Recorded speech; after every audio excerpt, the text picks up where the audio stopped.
Boa tarde, pessoal. Obrigado pelo convite aí. Conseguimos resolver o problema aí a tempo. Conseguimos. Adriano, acho que a grande pergunta, né, a gente tem discutido bastante aí em relação a todo esse conflito, né, tensão lá no leste europeu, Rússia, Ucrânia, Estados Unidos.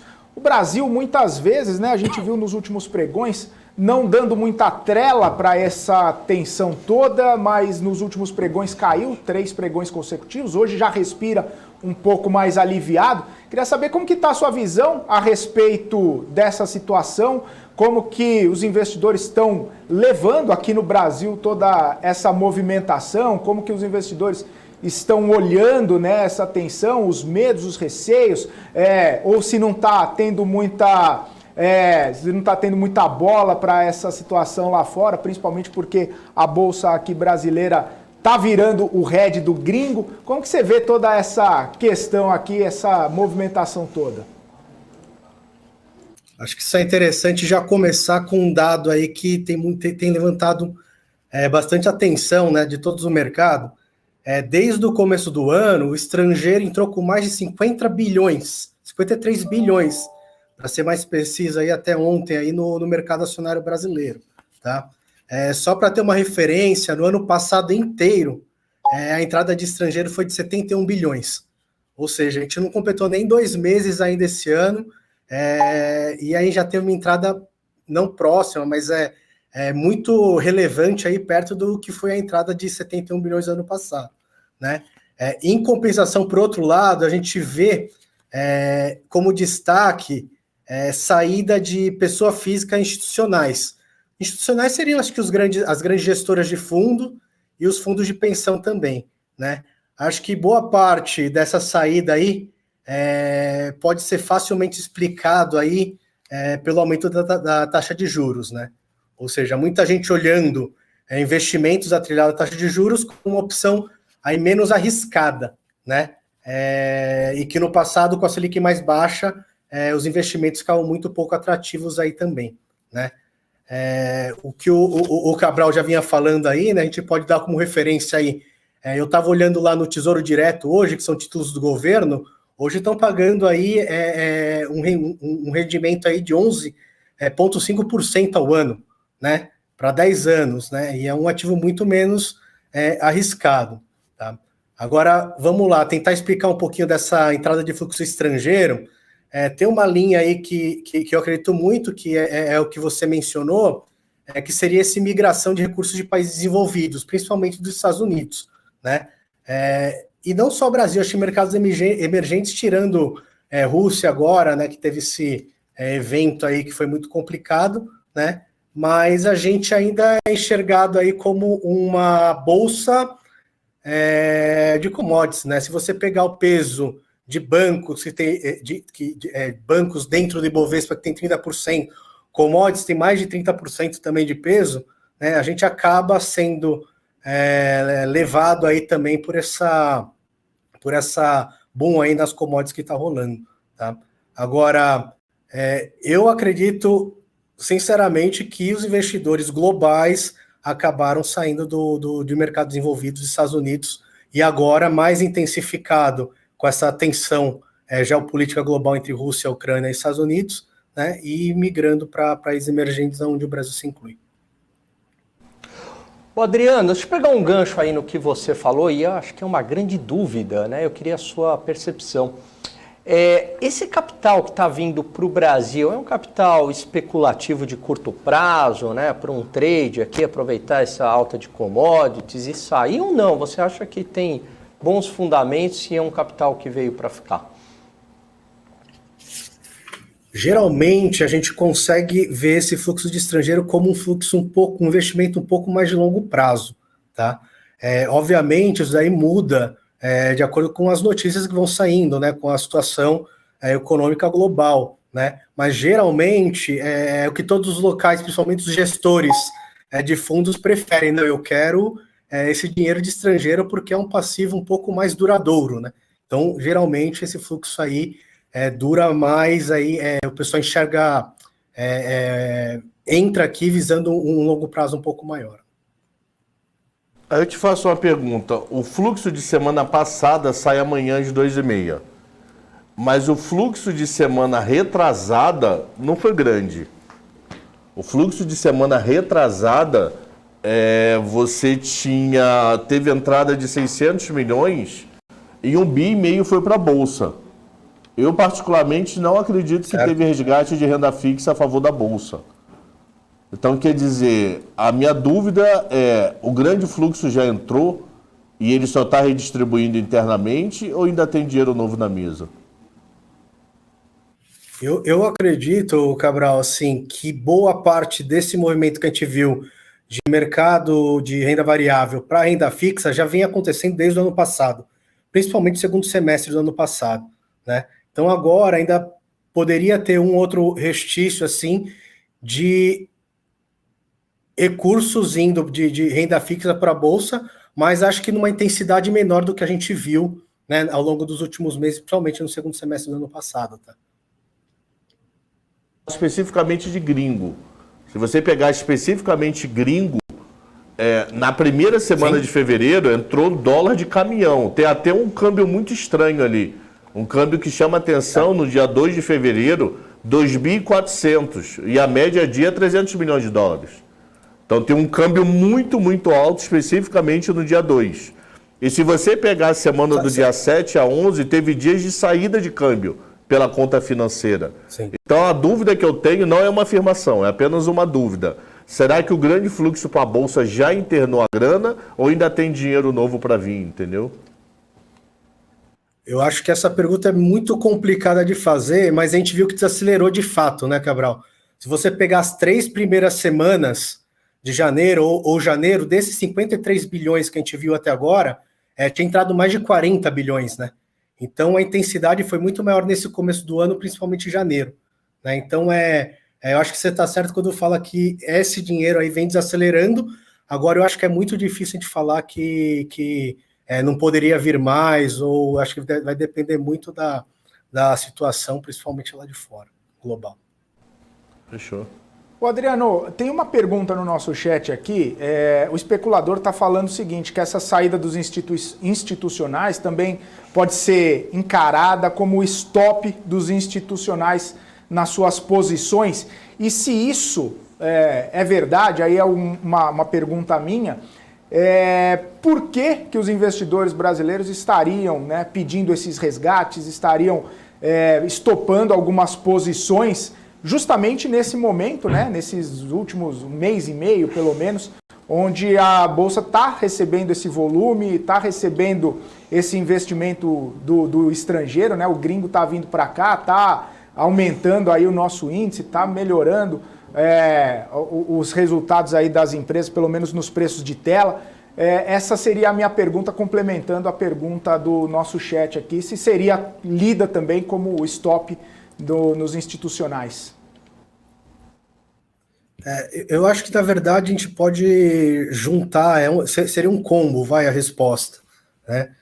A gente viu no ano passado um resgate grande aí de fundos de equities, justamente não só por causa da performance, mas combinado com essa aumento da taxa de juros aí, que foi muito rápida, né? Então a gente viu isso daí acontecer.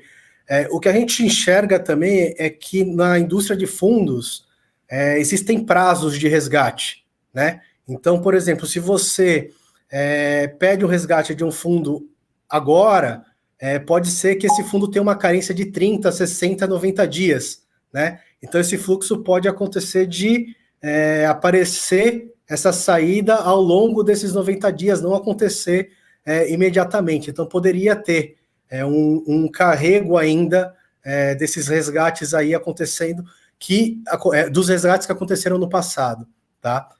Acho que um outro ponto também é se isso acontece do investidor tomar essa decisão de sair de renda variável para renda fixa, muitos fundos não têm opção, né? Eles simplesmente vão ter que reduzir a posição que eles têm de ações, fazer caixa para pagar o investidor que solicitou o resgate. Então, muitas vezes está fora das mãos da decisão do gestor de querer continuar ou não em bolsa, né?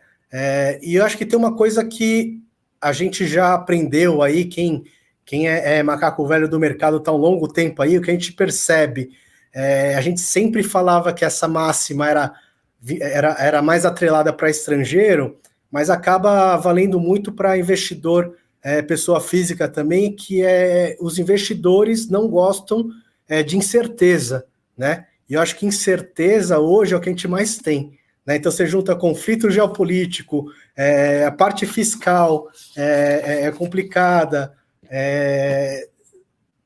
tá muito complicado, né? Eleição, que daqui a pouco parece que a eleição ficou um pouco de lado, né? Depois de toda essa parte geopolítica, mas a eleição tá aí, né? Daqui a pouco a gente vai começar a ver as eleições aí balançando bastante o mercado. Ou seja, eu acredito que a única certeza que a gente tem hoje é que daqui até o final do ano a volatilidade vai ser um absurdo, vai ser um negócio bem relevante. Maravilha. Mais perguntas aí, pessoal? Ou posso pegar essa do gancho das eleições aí pro Adriano, já que tocou no assunto, né, Adriano? A eleição, você falou que talvez vai começar a pegar. A gente tem visto pegar já desde o ano passado, principalmente nas nossas conversas aqui com o analista político Eric Decá, sempre falando, né, as movimentações de bastidores, os partidos falando sobre as movimentações, quem que vai ser lançado, quem não vai ser lançado. A gente sabe de toda a polarização e da corrida por fora de uma terceira via. Você acredita numa terceira via? Você acha que teria força suficiente para fazer frente aos dois principais candidatos que estão, teoricamente, liderando as pesquisas? Ou vai ser uma questão mais aquela briga mais dura, mais pesada entre Lula e Bolsonaro, sem abrir o espaço aí para uma terceira via? E, claro, né, como que isso mexeria aí com o humor do mercado daqui para frente?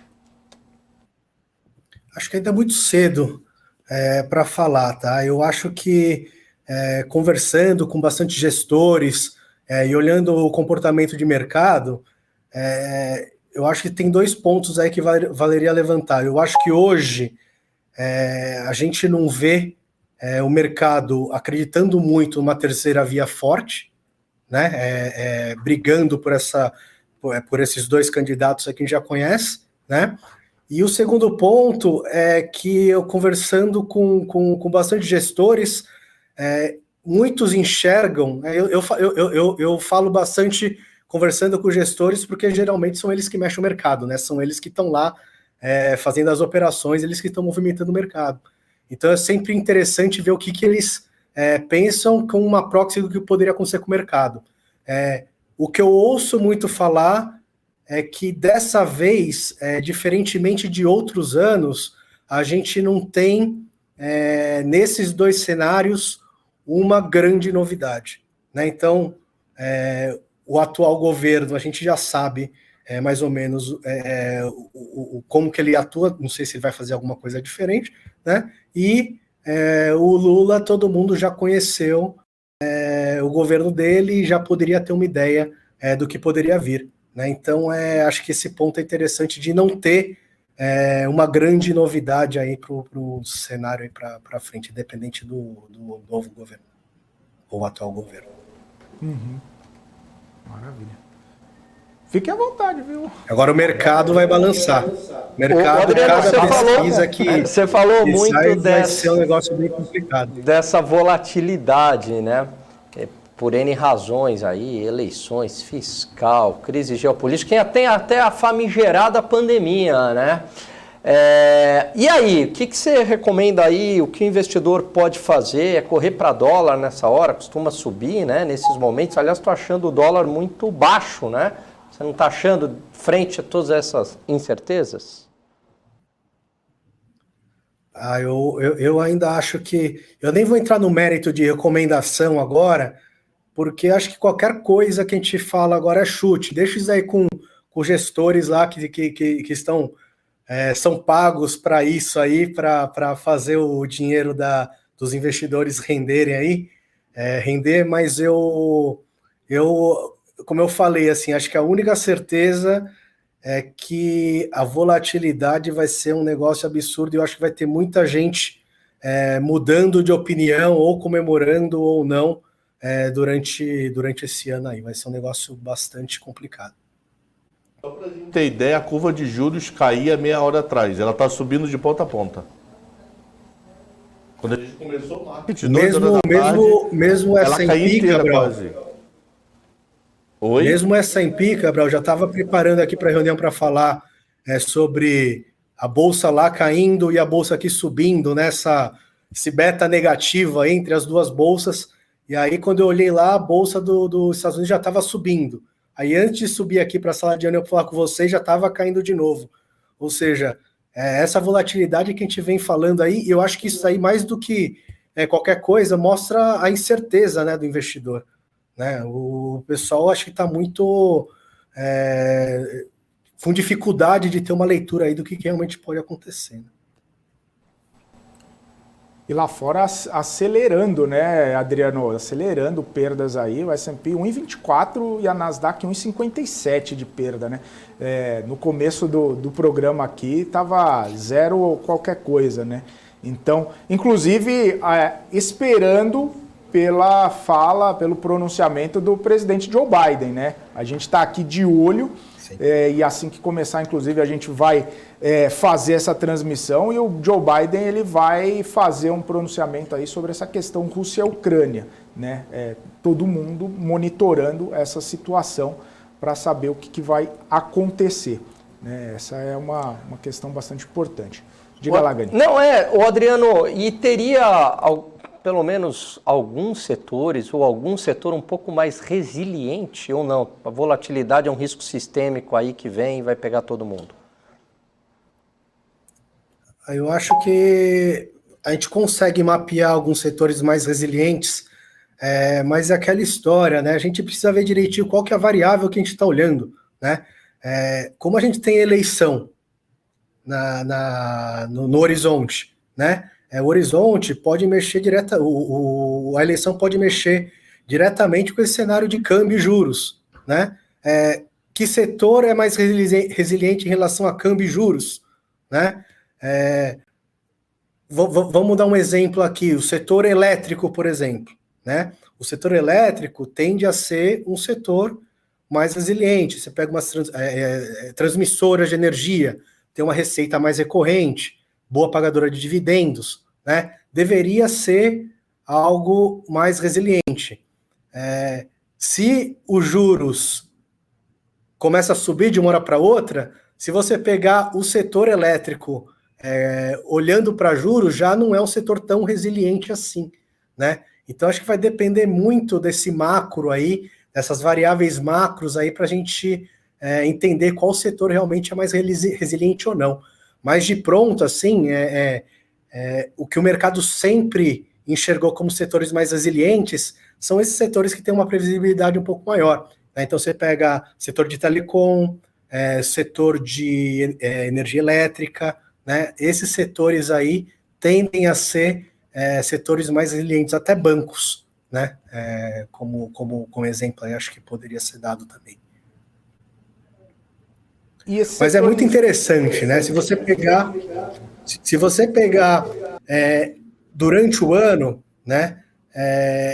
A gente consegue ver claramente que quem sustentou o índice que estava subindo, está subindo perto de 8% no ano, quem foram os setores responsáveis pelo índice Bovespa subir esses 8% aí foram as commodities, né? Mas mais especificamente o minério e o petróleo e o setor de bancos, né? Que são os setores que têm mais peso na bolsa, né? Como a gente já falou no começo aqui da entrevista.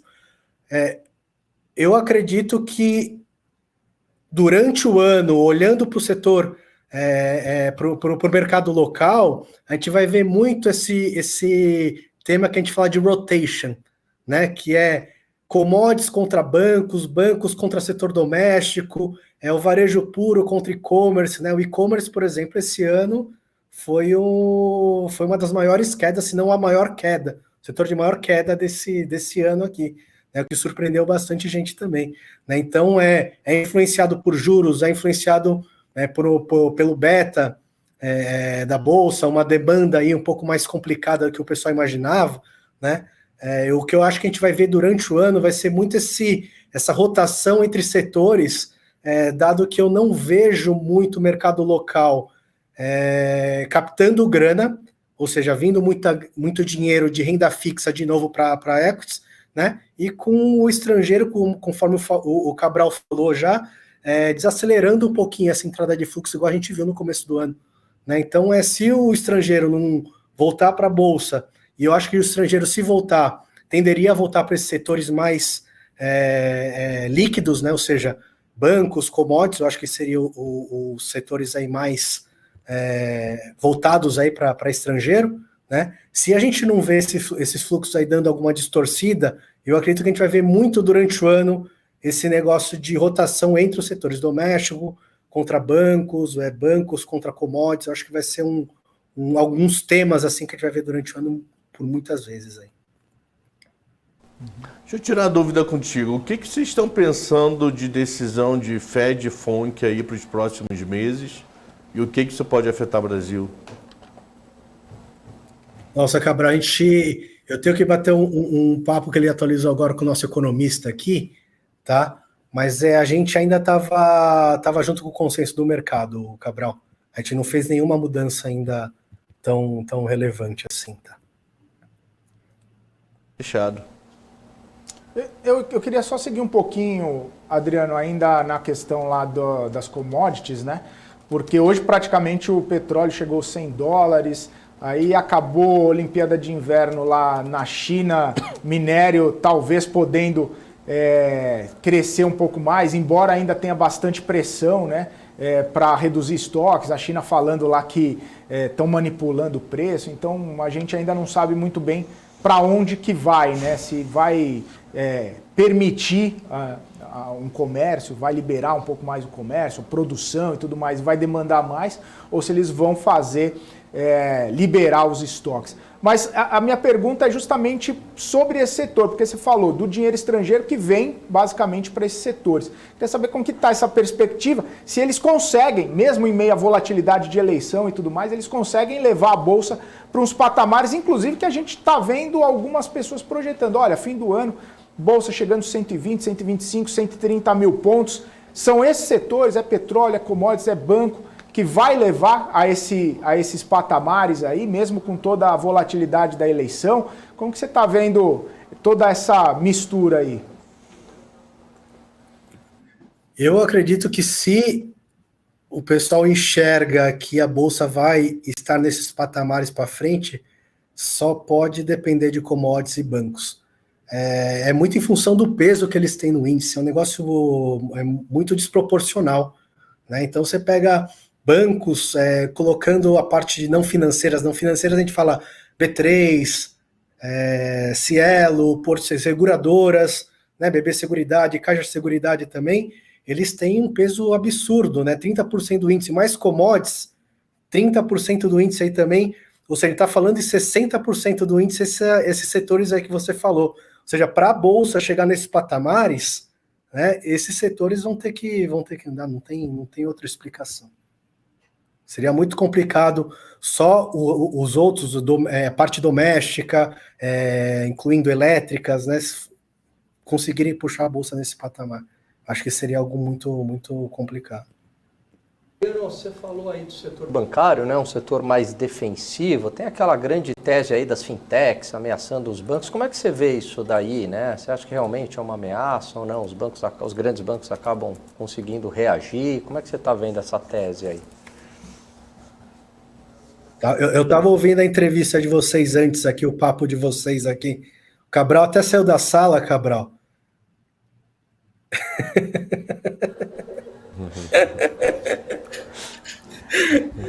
É um negócio complicado, assim, é um negócio novo, né? É um negócio novo, mas eu acho que a gente vai ter que monitorar e ver ao longo do ano, né? Ao longo do ano, não, ao longo do tempo, né? Como estão se comportando todos esses bancos aí, como que vai ser essa ameaça, né? Porque a princípio parece que pode virar uma realidade. Em alguns casos já é uma realidade. Então, eu acho que é um negócio que a gente vai acompanhar. A gente não, né? O mercado inteiro, principalmente os bancos, espero, né? Vão acompanhar de perto aí o processo todo, né? A evolução aí desse negócio aí que é novo ainda para muita gente. Maravilha. Isso aí. Mas eu aposto. Se fosse para apostar, eu apostaria. Nos bancos.